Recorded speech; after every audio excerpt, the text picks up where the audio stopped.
দেয়া যাবে। কোরবানির সময়টা হচ্ছে 3 দিন। কোরবানির সময় কয় দিন? 3 দিন। ঈদুল আদহার প্রথম দিন, এর পরের দিন এবং এর পরের দিন, তথা জিলহজ মাসের 10, 11 এবং 12 তারিখ সন্ধ্যা পর্যন্ত, মাগরিবের আগ পর্যন্ত, এই 3 দিনের মধ্যে প্রথম দিন কোরবানি করাটা সর্বোত্তম। কোনো কারণ ছাড়া 11 তারিখ কিংবা 12 তারিখ কোরবানি করাটা অনুত্তম। তাহলে এই 3 দিনের মধ্যে রাতের বেলাতেও কোরবানি দেয়া যাবে, সমস্যা নেই। এখন কখন কোরবানি করা যাবে? ঈদের নামাজ আদায় করার আগে কোরবানি করলে কোরবানি হবে না। ঈদের নামাজ আদায় করার আগে কোরবানি করলে কোরবানি হবে না। যেমন ধরুন, আপনার বাসায় কসাইরা তারা ফজরের পরে চলে এসেছে, এখন আপনার এলাকায় নামাজ হচ্ছে সকাল 8টায়, করবেন কি? আপনি কসাইকে বললেন যে তোদের মতো করে কোরবানি গরু শোয়া জবাই টবাই করে কুটা কাটা কর, আমি নামাজ পড়ে আসব। আপনার কোরবানি হবে না। আপনাকে নামাজ পড়তে হবে, এরপর আপনার পক্ষের যে কোরবানি সেই কোরবানি দিতে হবে। তাহলে কোরবানি করার সময় কখন? নামাজের পরে। এবার আরেকটি মাসআলা, কোরবানির দিন এত বৃষ্টি হলো, এত বন্যা হয়ে গেল যে ওই এলাকায় নামাজ পড়া সম্ভব না, বন্যা চারিদিকে। এখন কোরবানি কিভাবে দিবেন? এখানে লক্ষণীয় হচ্ছে, তখন প্রথম দিন যদি এই অবস্থা হয়, তাহলে কোরবানির ঈদের যে নির্ধারিত নামাজের যে সময়টা, যে সময়গুলোতে আমরা সাধারণত নামাজ পড়ি, ওই নামাজের সময়টা একটু অতিবাহিত হয়ে গেলে তখন আপনি কোরবানি দিয়ে দিতে পারবেন। 3 নম্বরে, আপনার উপর কোরবানি ওয়াজিব, আপনি কোরবানি দিবেন, কিন্তু কোরবানির পশুটা হচ্ছে গ্রামে আর আপনি হচ্ছেন কুমিল্লা শহরে।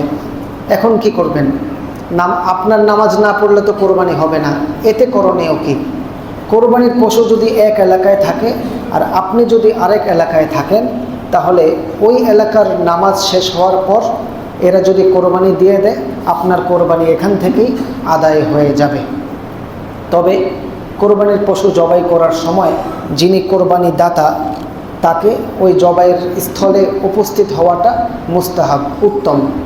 কারণ আপনার টাকা দিয়ে আপনি পশুটা কিনছেন, যেই আপনি সারা বছরে আপনি এইভাবে আল্লাহর রাস্তায় কোরবানি দেন না, আল্লাহর নির্দেশে শখ করে নিজের বৈধ টাকা থেকে এত টাকা দিয়ে একটি পশু কিনলেন, ওই পশুটার প্রতি যে আপনার একটি মায়া, আপনার টাকার প্রতি যে একটি মায়া, সেটাকে আল্লাহকে খুশি করার উদ্দেশ্যে ওই পশুটাকে জবাই করে দিচ্ছেন। হ্যাঁ, এটার যে একটা অনুভূতি এবং চেতনা, সেটাকে সরাসরি দেখার মাধ্যমেই ওই চেতনাটা কি আসবে। এজন্য কোরবানির পশু জবাইয়ের ক্ষেত্রে সেখানে উপস্থিত হওয়াটা উত্তম। 4 নম্বরে, যারা বিদেশে আছেন, দেশে কোরবানি দেয়, এরকম যদি হয় তাহলেও তাদের কোরবানি আদায় হয়ে যাবে। বিদেশে অবস্থানরত ব্যক্তিরা তাদের নিজ দেশে কোরবানি দিলে তাদের কোরবানি আদায় হয়ে যাবে। তারা বিদেশেও কোরবানি দিতে পারেন অথবা দেশেও কোরবানি দিতে পারেন। জবাইয়ের মাসআলা, জবাইয়ের মাসআলার ক্ষেত্রে পশু যখন জবাই করবেন, যে বিষয়গুলো লক্ষণীয়, 1 নম্বরে হচ্ছে পশুর মাথাটা দক্ষিণ দিকে থাকবে, সিনা পশ্চিম দিকে, পাগুলো পশ্চিম দিকে বিছানো থাকবে এবং যিনি জবাই করবেন তিনি পশ্চিমমুখী হয়ে ওই পশু জবাই করবেন। এটা হচ্ছে কোরবানির পশুকে শোয়ানোর নিয়ম। মাথা দক্ষিণ দিকে, সিনা এবং পাগুলো পশ্চিম দিকে বিছানো থাকবে, তারপর কোরবানি করবেন। নিজ হাতে ধারালো ছুরি দ্বারা কোরবানি করা উত্তম। অবশ্যই ছুরি ধার করিয়ে নিতে হবে। জবাইয়ের সময় বিসমিল্লাহ বলতে হবে। কেউ যদি ইচ্ছাকৃতভাবে বিসমিল্লাহ বলা ছেড়ে দেয়, তাহলে ওই পশু খাওয়া জায়েজ হবে না, ওই পশু গোশত খাওয়া হারাম এবং কোরবানিও হবে না। এজন্য কোরবানির পশু জবাইয়ের ক্ষেত্রে বিসমিল্লাহ বলতে হবে। কোরবানির পশু জবাইয়ের ক্ষেত্রে পশুকে অনর্থক কোনো কষ্ট দেওয়া যাবে না।